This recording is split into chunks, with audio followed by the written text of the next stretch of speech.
Merħba sabiħa lil Joseph Muscat waqt żjara li għamlet 3 wara nofsinhar lill-komunità kummerċjali u kif ukoll dik residenzjali f'San Ġwan.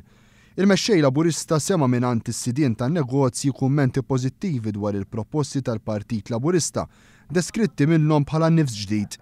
Fost l-aktar proposti li ntlaqgħu tajjeb min-negozji hemm it-traħħis fil-kontijiet tad-dawl u l-ilma li fi kliem wieħed mis-sidien ta' dawn in-negozji f'San Ġwan hija miżura li se tħeġġu jinvesti u jkabbar in-negozju tiegħu.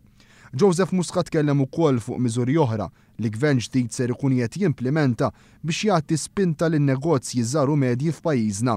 Fost l-oħrajn kif se tingħata startup tax credit ta' 8,000 euro jew 10% tal-ammont tal-investiment u l-pagi tal-ħaddiema fl-ewwel sentejn tal-operat tan-negozju.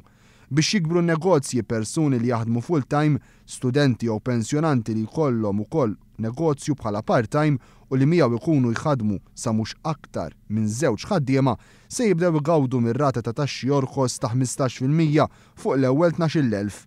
Minn barra l-laqgħa sabiħa li ngħata l-mexxej Laburista mill-komunità kummerċjali kien milquh ukoll tajjeb ħafna mir-residenti ta' San Ġwan.